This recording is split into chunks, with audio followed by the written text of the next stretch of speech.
Capítulo 21. Fomos poupadas da humilhação de tratar do resultado das nossas recepções no jornal oficial. As visitas estrangeiras foram mencionadas por cima, mas os eventos não foram informados ao público. Foi apenas na manhã seguinte que Sylvia e a rainha vieram falar conosco sobre nosso desempenho. Confiamos a vocês uma tarefa muito assustadora que com certeza poderia ter fracassado terrivelmente. Tenho o prazer de dizer, no entanto, que ambas as equipes foram muito bem, anunciou Sylvia, enquanto nos olhava como se nos julgasse. Todas respiramos aliviadas e eu estendi a mão para Chris, que fez o mesmo. Embora estivesse confusa sobre sua relação com Maxon, eu sabia que não teria conseguido sozinha. Para ser honesta, um evento foi um pouco superior ao outro, mas todas vocês podem se orgulhar. Nossos velhos amigos da Federação Alemã nos enviaram cartas de agradecimento à recepção graciosa, disse Sylvia, olhando para Celeste, Natalie e Elise. Aconteceram algumas falhas mínimas, e não saberia dizer se alguma de nós gosta de eventos tão sérios como aquele. Os convidados, porém, com certeza gostaram. Em seguida, olhando para Chris e para mim, continuou. Quanto a vocês duas, as damas da Itália divertiram-se imensamente. Ficaram muito impressionadas com o estilo, com a comida e fizeram questão de perguntar pelo vinho que vocês serviram. Bravo! Não me surpreenderia se Ilha ganhasse um novo aliado maravilhoso por conta dessas boas-vindas. Vocês merecem muitos elogios. Chris estrelou de alegria ao passo que eu deixei escapar uma risada nervosa, feliz por aquilo finalmente ter acabado, e ainda mais por termos vencido. Sylvia passou a falar do relatório que escreveria ao rei e a Maxon, mas garantiu que nenhuma de nós teria nada que temer. Enquanto ela falava, uma criada se esgueirou pela porta e correu até a rainha para cochichar algo. Claro que podem, disse a rainha, para em seguida levantar-se de supetão e dar um passo à frente. A criada retirou-se depressa e abriu a porta para o rei e para Maxon. Eu sabia que homens não podiam entrar naquele salão sem a permissão da rainha, mas era cômico ver essa regra em funcionamento. Assim que eles entraram, todas nós levantamos e fizemos uma reverência, mas os dois não pareciam estar interessados em formalidades. Caras senhoritas, pedimos desculpas por invadir esse espaço, mas temos notícias urgentes, disse o rei. Receio que a guerra tenha recrudescido na Nova Ásia, Maxon falou, com voz firme. A situação é tão calamitosa que meu pai e eu partiremos nesse exato momento para tentar ajudar de alguma maneira. O que há de errado? Perguntou a rainha, com as mãos no peito. Nada com que se preocupar, meu amor, o rei respondeu com convicção. A afirmação não podia ser completamente sincera, já que ambos tinham que sair às pressas. Maxon foi até sua mãe e os dois trocaram poucas palavras em voz baixa. Por fim, ela beijou a testa do filho e lhe deu um abraço antes de se afastar. O rei, então, começou a recitar uma lista de instruções para a rainha, ao passo que Maxon veio se despedir de cada uma de nós. Seu adeus a Natalie foi tão breve que era como se não tivesse ocorrido. Mas ela não pareceu se importar com isso. Eu não conseguia entender a situação. Será que ela realmente não se importava com a falta de carinho de Maxon ou estava tão incomodada que se obrigou a parecer calma? Celeste se pendurou em Maxon e explodiu na pior demonstração de choro falso que eu já vi em minha vida. Lembrei-me de quando May era mais nova e pensava que suas lágrimas trariam, em um passe de mágica, o dinheiro necessário para comprarmos algo que quiséssemos. Quando Maxon conseguiu se afastar daqueles braços, Celeste estalou um beijo em seus lábios, que ele limpou, da maneira mais educada possível, assim que lhe deu as costas. Eu estava tão perto de Elise e Chris que pude ouvir as despedidas. Ligue para eles e diga para irem com mais calma, Maxon pediu a Elise. Quase tinha me esquecido de que a verdadeira razão de Elise ainda estar aqui eram seus laços familiares com os líderes da Nova Ásia. Me perguntei se a vaga dela ficaria em risco caso a guerra fosse ladeira abaixo. E foi então que me dei conta de que não fazia ideia do que Ilha perderia se perdesse a guerra.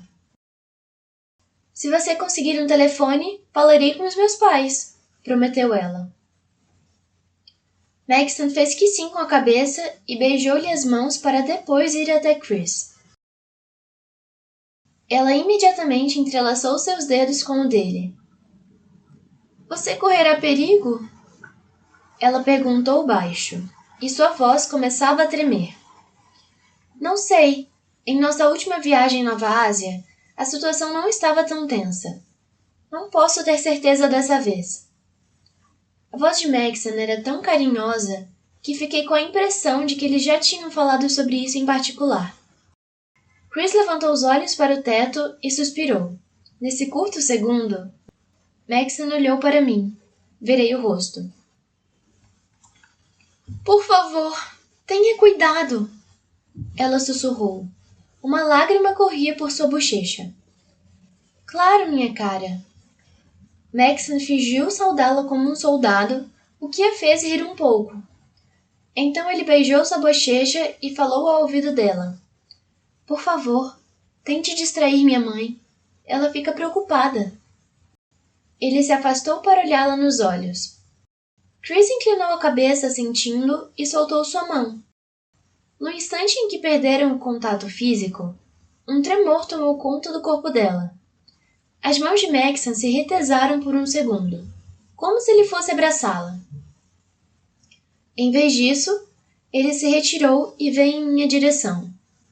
Como se já não bastassem as palavras de Maxon na semana passada, ali estava uma prova da relação entre os dois. Ao que parecia, tinham algo muito doce e real. A cena de Chris com as mãos no rosto era a prova de quanto ela se importava com ele. Ou isso, ou ela era uma atriz incrível. Tentei comparar a expressão dele quando olhava para mim com o modo como ele olhava para Chris. Seria o mesmo jeito? Haveria menos ternura quando se voltava para ela? Tente não arrumar confusão enquanto eu estiver fora, provocou Maxon. Ele não brincou com Chris. Isso significava alguma coisa? Levantei a mão direita e prometi. Juro que me comportarei da melhor forma possível. Excelente! Uma coisa a menos com que se preocupar, ele comentou rindo. E nós? Devemos ficar preocupadas? Maxon balançou a cabeça. Em princípio, somos capazes de suavizar seja lá o que estiver acontecendo. Meu pai pode ser bastante diplomático e... Mas você é tão burro às vezes, eu disse, para a surpresa de Maxon, que franziu a testa. Eu perguntei de você. Devemos nos preocupar com você? Seu rosto assumiu contornos sérios, o que não diminuiu em nada meus receios. Em princípio, vamos chegar e partir o mais rápido possível. Se conseguirmos aterrissar. Maxon engoliu em seco e pude notar como estava assustado. Quis lhe fazer outra pergunta, mas não sabia o que dizer. Ele limpou a garganta e começou. América, antes de partir... Olhei nos olhos de Maxon e senti as lágrimas brotarem nos meus. Quero que você saiba que tudo... Maxon! Berrou o rei. O príncipe ergueu a cabeça à espera das ordens do pai. Temos que ir. Maxon fez que sim com a cabeça. Adeus, América, disse em voz baixa. Depois, levou minha mão a seus lábios. Ao fazer isso, reparou no bracelete artesanal que eu usava. Ele o analisou com ar confuso e beijou minha mão carinhosamente. Aquele beijo me levou de volta a uma lembrança que já parecia ter anos. Ele tinha beijado minha mão como na primeira noite no palácio, quando gritei com ele, quando ele me deixou ficar mesmo assim. Os olhos das outras meninas estavam cravados no rei e em Maxon que saíam. Já eu observava a rainha. Seu corpo inteiro parecia fraco. Quantas vezes seu marido e seu único filho se arriscariam até que ela desabasse completamente? Assim que a porta fechou e impediu que visse sua família do lado de fora, a rainha Amberly piscou algumas vezes, respirou fundo e recobrou forças para reassumir sua postura habitual. Desculpem-me, senhoritas, mas essas notícias repentinas requerem muito trabalho de minha parte. Penso que é melhor eu ir para o meu quarto para concentrar-me. Ela fazia um enorme esforço para falar. Que tal o almoço ser servido aqui, para que vocês comam quando quiserem? À noite, junto-me a vocês para o jantar. Concordamos. Excelente, disse ela para depois sair. Sabia que a rainha era forte. Ela tinha crescido em um bairro pobre de uma província pobre. Trabalhar em uma fábrica até ser escolhida para a seleção.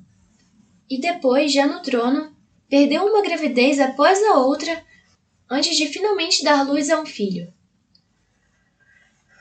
Ela voltaria para seu quarto como uma dama, como pedia sua posição, mas choraria quando estivesse sozinha. Assim que a rainha saiu, Celeste fez o mesmo. Decidi então que tampouco precisava ficar. Fui para o meu quarto para ficar só e refletir. Continuei a pensar em Chris. Como ela e Maxon ficaram tão íntimos de repente? Pouco tempo atrás, ele tinha me feito promessas sobre o nosso futuro. Ele não podia estar tão interessado nela se dizia coisas tão íntimas para mim. Deve ter acontecido depois. O dia passou depressa. Depois do jantar, enquanto minhas criadas me preparavam para a cama, uma frase bastou para que eu parasse com as minhas reflexões. Sabe quem eu encontrei esta manhã em seu quarto, senhorita? Perguntou Anne, que escovava meus cabelos. Quem? O soldado Ledger. Gelei, mas apenas por uma fração de segundo. Hein? Foi minha reação. Mantive uma expressão distante, como se continuasse com os meus pensamentos. Sim, disse Lucy. Ele disse que estava revistando seu quarto. Algum assunto de segurança, relatou, um tanto confusa. Foi estranho, disse Anne com a mesma expressão de Lucy. Ele vestia roupas comuns, não um uniforme. Ele não deveria cuidar da segurança nos momentos de folga. Ele deve ser muito dedicado, comentei com um tom de voz despreocupado. Acho que sim, concordou Lucy, admirada. Sempre que o encontro no palácio, ele está prestando atenção em tudo. É um soldado muito bom. Verdade, disse Mary. Alguns dos homens que chegam aqui claramente não servem para o trabalho. E ele fica bem com roupas comuns. A maioria deles é horrível sem uniforme, comentou Lucy. Mary riu e corou. Até Anne abriu um sorriso. Fazia tempo que não os via tão à vontade. Em algum outro dia, talvez tivesse sido divertido fofocar sobre os guardas. Não naquele. Eu só conseguia pensar que havia uma carta de Espen no meu quarto. Quis virar a cabeça para olhar o meu jarro, mas não arrisquei. Tive a impressão de que elas demoraram uma eternidade até saírem do quarto e me deixarem sozinha. Me forcei a ser paciente e esperar alguns minutos para garantir que não voltariam. Por fim, voei até a cabeceira da cama e agarrei o jarro. Como esperado, lá estava a pequena tira de papel. Maxon está fora. Isso muda tudo.